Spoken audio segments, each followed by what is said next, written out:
तो स्टूडेंट देखते हैं क्वेश्चन नंबर 3। और यहाँ पे आपको फाइंड करना है वैल्यू पॉलिनोमियल्स की, जो भी आपके पॉलिनोमियल्स दिए गए हैं।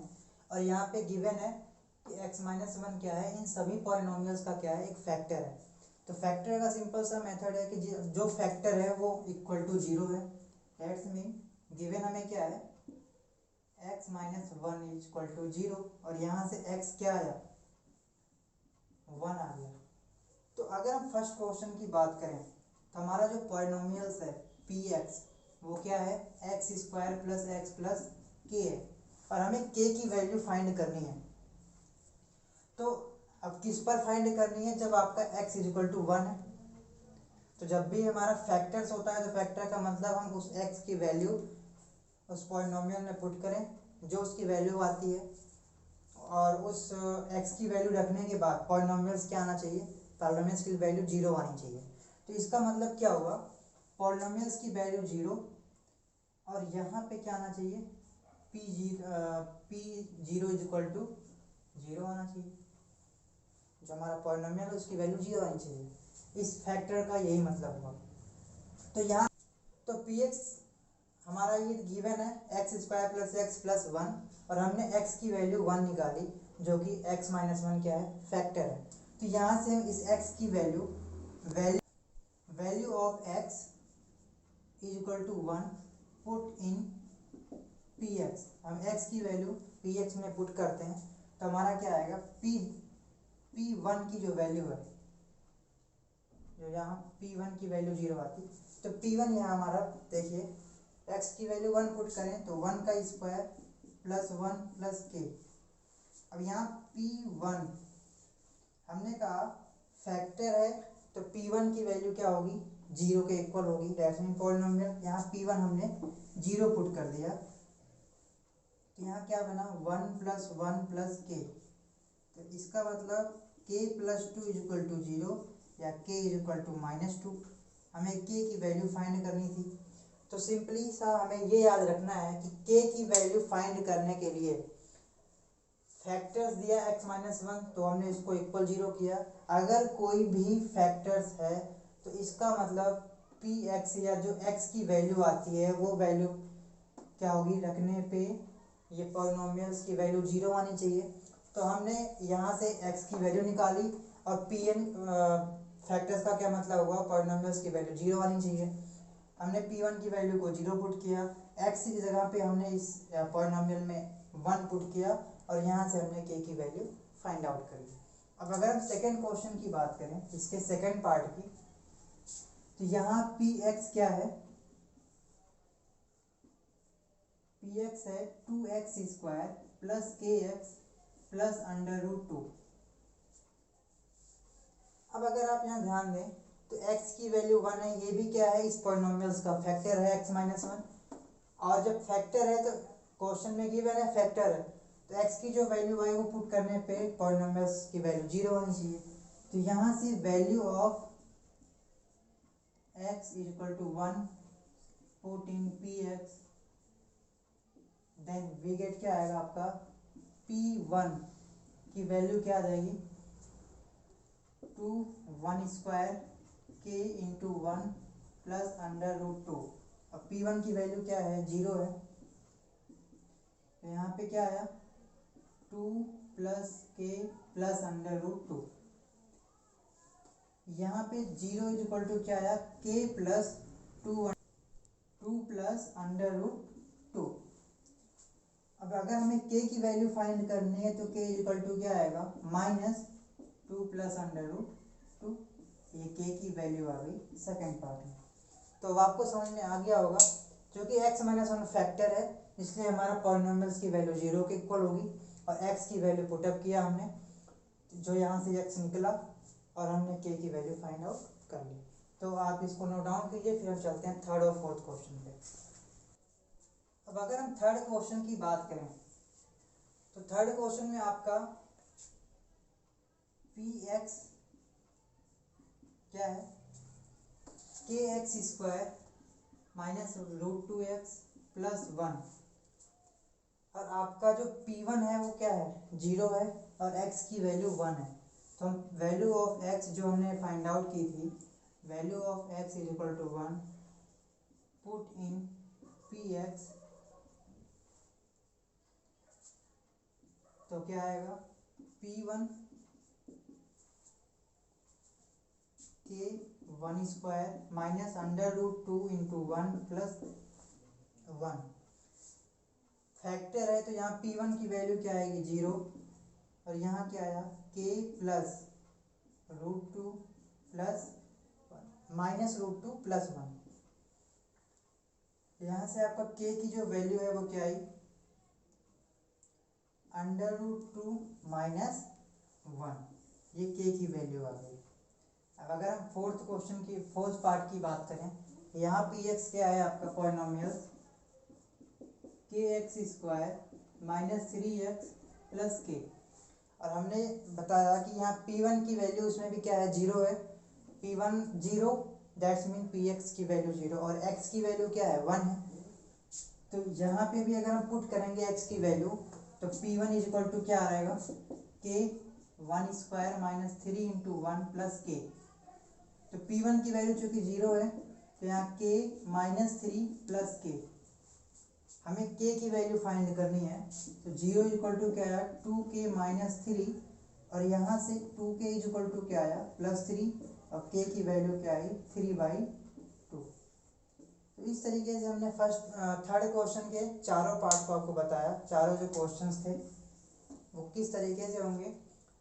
तो यहाँ पे सबसे पहली चीज़ हमें गिवन था कि x माइनस 1 फैक्टर है, जिसकी वजह से हमने x की वैल्यू फाइंड आउट की थी, that's mean x minus 1 is equal to 0 था, और हमने x की वैल्यू फाइंड आउट की। और फैक्टर की जो कंडीशंस है, फैक्टर थ्योरम जो कहती है कि अगर कोई भी फैक्टर किसी पॉलिनोमियल्स का फैक्टर है तो उसके साथ साथ तो ये x की वैल्यू रखने पे पॉलिनोमियल 0 को इक्वल आता है। तो इसलिए हमने P1 की भी वैल्यू 0 को पुट किया, और हर क्वेश्चंस में इसके हर पार्ट में हमने k की वैल्यू सॉल्व की, फाइंड आउट की। तो अब नेक्स्ट चलते हैं फोर्थ क्वेश्चन पे और देखते हैं आगे। अब यहाँ फोर्थ क्वेश्चन में आपको फैक्टराइज करना है, फैक्टराइजेशन मेथड का यूज करते हैं। फैक्टराइजेशन मेथड क्या है हमने आपको बताया नहीं था, तो यहाँ आप समझ लीजिए फैक्टराइजेशन क्या होता है। यहाँ हम इस क्वेश्चन को फैक्टराइजेशन स्प्लिट मेथड से करेंगे। स्प्लिट मेथड आपने पढ़ा होगा। अब यहाँ पे स्प्लिट मेथड क्या होता है कि हम जैसे मान लीजिए कोई भी आपका फर्स्ट क्वेश्चन की अगर मैं बात करूँ तो आपको 12x square minus 7x plus 1। अब यहाँ स्प्लिट मेथड देखते हैं, यहाँ क्या कहता है कि हमारा जो हाईएस्ट डिग्री है पॉलिनोमियल जो आपका है, इसमें जो हाईएस्ट डिग्री जो आपका, इसका मतलब क्या हुआ कि इस पॉलिनोमियल्स में जो आपका एक्स स्क्वायर की जो पावर है, चूंकि ये क्वाड्रेटिक इक्वेशन है, अगर देखें आप मैक्सिमम जो डिग्री है इसकी 2 है और मैक्सिमम पावर है वेरिएबल्स की 2 है। तो यहाँ पे हम एक्स स्क्वायर के कोएफिशिएंट और जो आपका कांस्टेंट टर्म है उन दोनों का मल्टीप्लाई करते हैं, दैट्स मीन 12 इंटू 1 क्या आया 12, और हमें स्प्लिट करना है, दैट्स मीन 2 पार्ट में डिवाइड करना है एक्स के कोएफिशिएंट को।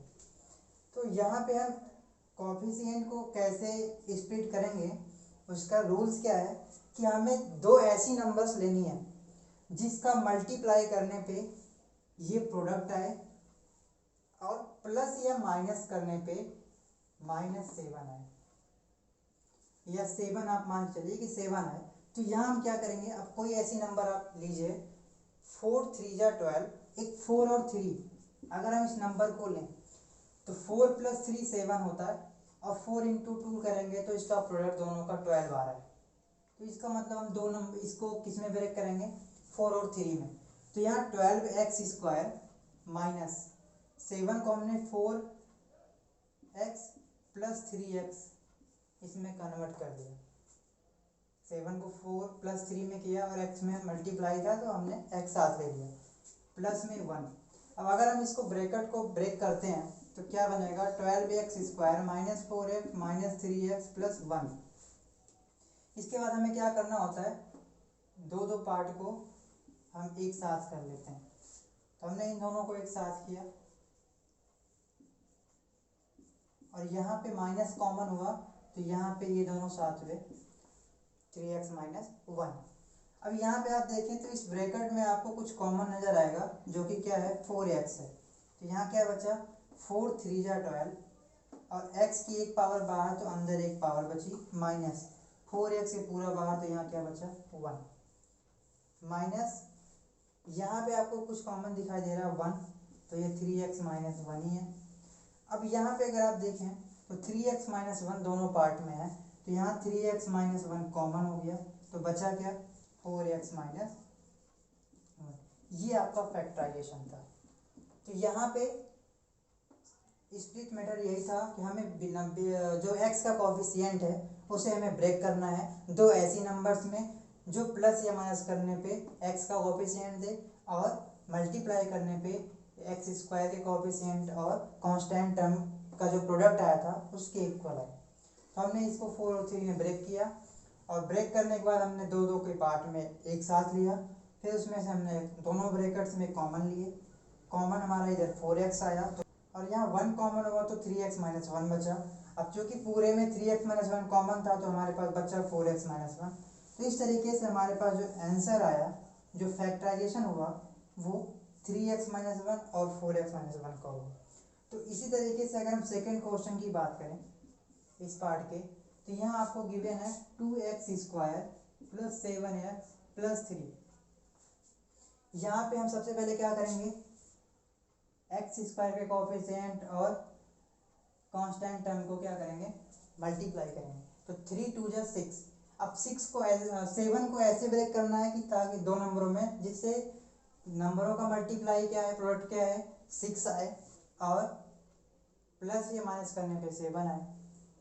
तो अगर आप देखें तो 6 1 जा 6 6 प्लस 1 7 तो 2x स्क्वायर हमने इसको क्या किया 6 प्लस 1 इंटू एक्स प्लस 3 कर लिया। अगर हम इस ब्रेक करें इस ब्रैकेट को क्या आएगा 2x स्क्वायर फिर अंदर multiply 6x plus x plus 3। उसके बाद हम इन दोनों को कॉमन लेते हैं तो हमारा 2x स्क्वायर प्लस 6x एक साथ हुआ और x प्लस 3 को हमने एक साथ ले लिया। इस ब्रैकेट में अगर आप देखें तो 2x कॉमन दिखाई दे रहा है तो यहाँ बचा x और यहाँ बचा 3 प्लस इसमें 1 कॉमन तो x प्लस 3। तो यहाँ पूरे में आपको x प्लस 3 कॉमन तो बचा क्या 2x प्लस 1। तो इस तरीके से इस क्वेश्चन का फैक्टराइजेशन क्या आया x प्लस 3 2x प्लस 1। तो अब इसी तरीके से हम थर्ड और फोर्थ क्वेश्चन करेंगे। आप इसको स्क्रीनशॉट लीजिए। तो यहाँ पे अगर थर्ड क्वेश्चन की बात करें तो आपका थर्ड क्वेश्चन है 6x square plus 5x minus 6। तो हमें सबसे पहला जो स्प्लिट मेथड यूज करना है फैक्टराइजेशन के लिए हमें सबसे पहले क्या करते हैं इन दोनों का मल्टीप्लाई। तो 6 इंटू 6 किया तो 36 आया। अब हमें ब्रेक किसको करना है 5 को। तो दो ऐसे नंबर लें जिसका प्लस या माइनस 5 आए और मल्टीप्लाई 36 आए। तो यहाँ 9 और 4 बन रहा है आपका। तो यहाँ पे आप देखिए 9x square plus 9x minus 4x 9 minus 4 करने पे 5 आएगा और 9 5 का प्रोडक्ट क्या आएगा 36 आएगा प्लस माइनस में 6 ने 5x को ब्रेक कर दिया। अब यहाँ से हम दो दो को साथ लेते हैं तो यहाँ कॉमन क्या आया इन दोनों में। चलिए पहले ब्रैकेट हम एक साथ ले लें 6x स्क्वायर प्लस 9x साथ हुआ माइनस कॉमन तो 4x प्लस 6 साथ हुआ। अब यहाँ इन दोनों में कॉमन है आपका 3x तो यहाँ 2x बचा और यहाँ 3 माइनस यहाँ 2 कॉमन है तो 2x प्लस 3। तो इन दोनों में क्या कॉमन 2x प्लस 3 तो बचा आपका 3x माइनस 2। तो इस तरीके से इसका भी थर्ड क्वेश्चन का फैक्टराइजेशन हुआ। हम फोर्थ क्वेश्चन की अगर हम बात करें सेम एच डी जैसे आपको फोर्थ क्वेश्चन भी करना है। तो यहाँ पे आपका है 3x square minus x minus 4। तो यहाँ आप देखें 4 3 या 12 और 4 3 या 12 4 माइनस 3 1। तो इसका मतलब हम क्या कर सकते हैं 3x स्क्वायर माइनस 1 को हम क्या कर सकते हैं 4x माइनस 3x माइनस 4।